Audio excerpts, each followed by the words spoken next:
Hello everyone and welcome back to Lucky Loaders 15, where I'll be giving you just one tip for tomorrow's horse racing action. Now before we get stuck into that, just got a couple of announcements on the week. First of all, please forgive the glasses. I look a little bit different obviously than I normally do, so please forgive that.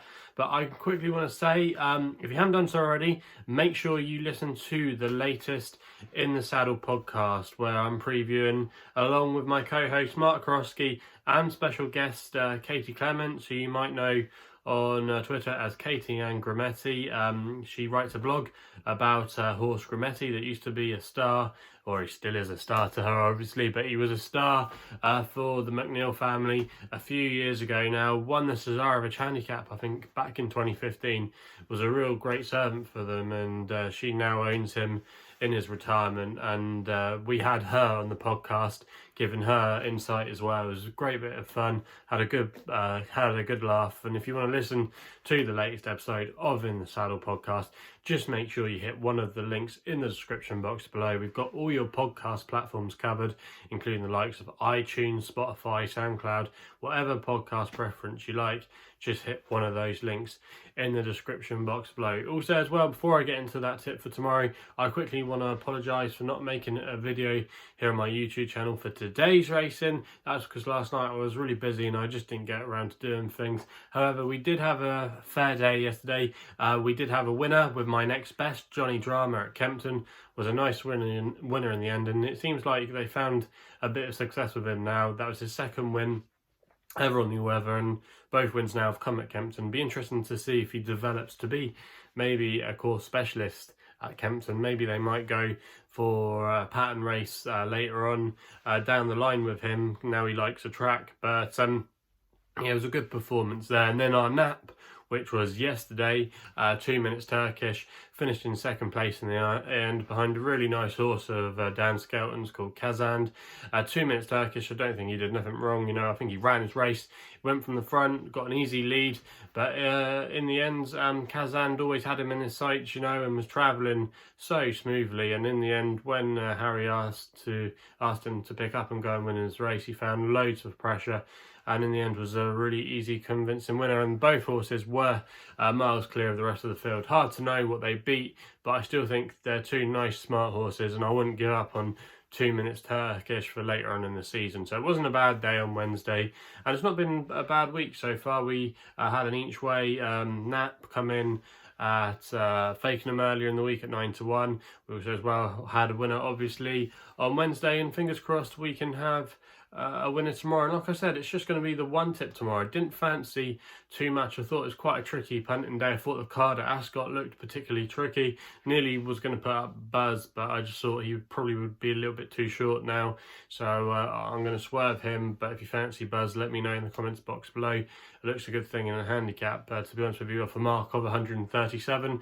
I thought the card at Carrick looked quite tricky, and Chepstow wasn't that appealing either, but I did manage to find one tip for Chepstow, and it's going to be my nap tomorrow. And there's actually, I think, here a little bit of value with this one, and it's going to be running in the last race there, the 4 o'clock. And my nap tomorrow is going to be a horse called Kenny George for Niall Houlihan, claiming 7, and he's riding for Sheena West tomorrow. And now Houlihan, you might have seen him over the last couple of years or so, getting a few opportunities with the likes of Gary Moore, Richard Rowe. He rode a winner for Richard Rowe the other day. I don't think he has too many winners to go now until he rides out his £7 claim, but he's definitely worth his value, and this is definitely going to help our selection tomorrow. Now, this horse, Kenny George, I remember seeing him at Fontwell last year. I was actually there for their meeting when it was the Southern Grand National Day, and he actually got me out of jail that day. He was a 4-year-old back then, and he won quite impressively, very nicely, and I thought he was maybe going to be one to follow him, and he would kick on and maybe go on a little sequence. He didn't seem to pick up after that. However, I think maybe that day at Fontwell, it just left a mark on him, and it took him a while to get over it. Afterwards, he did show a little bit of nice form. I remember he ran not a bad race at Newbury, and he went up in class slightly, but yeah, I think he was always going to be a horse I would still want to follow.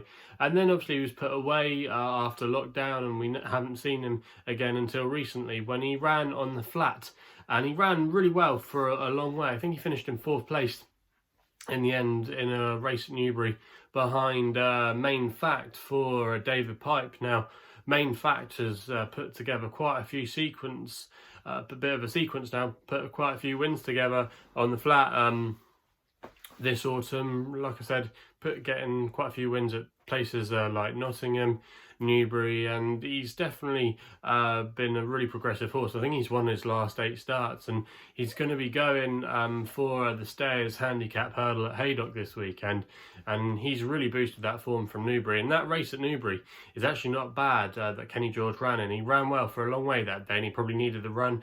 If you actually look at the form of it, you've had Master Milliner for Em Lavelle come out and win since. That horse won at Kempton, I believe, earlier in the week or last week. And also as well, War Empress for Julia Fielding has ran a couple of nice races at Seville, and there's also as well quite a few other horses in behind our selection that have boosted the form to a bit of an extent. So Kenny George ran an encouraging reappearance race at Newbury last time out, and I think that put him spot on. Now, if you've been following my work for a while, some of you might know that I actually put up Kenny George as my nap when he was due to run over hurdles at Lingfield a couple of weeks ago. For whatever reason, I'm not quite sure in the end, but he was a non-runner. But I think you can forgive him that.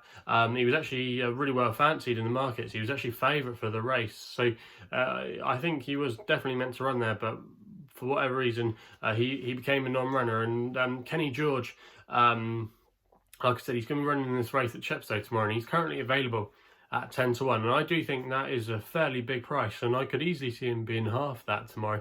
I could see there being a little bit of money around for him, and probably the fact that he's trained by Sheena West, who wouldn't send also as well too many horses to Chepstow just because she's a smaller trainer. That's probably why this horse is a slightly bigger price. Now, I just think there's quite a few things in his favour tomorrow. He's had a recent run on the flat, the conditions will be in his favour. I think the trip as well, I think this trip of 2 miles 3 furlongs is his ideal trip, and also as well he's off a mark of 100, and with the £7 of Niall Houlihan, he's in essence going to be running off a mark of 93. Now the favourite for this race is currently odds on, which is David Pipe's horse. And even though that was a fair winner at Foss last, and she did look very progressive and won easily, she's going to have to carry a penalty. And also as well, she's going to be stepping up in trip, which again, a few question marks from her. And she's taken out quite a proportion of the market, whereas Kenny George, I think, provides a solid each-way alternative and definitely represents a good each-way bet. And I could see him being there or thereabouts come the end of this race tomorrow. So like I said, I think he's got quite a few things in his favour tomorrow, and I think this could be the time to catch him. So that's why Kenny George is going to be my nap of the day and my only tip tomorrow in the 4 o'clock at Chepstow. So yeah, if you haven't done so already, make sure you hit the subscribe button for more videos here on my YouTube channel.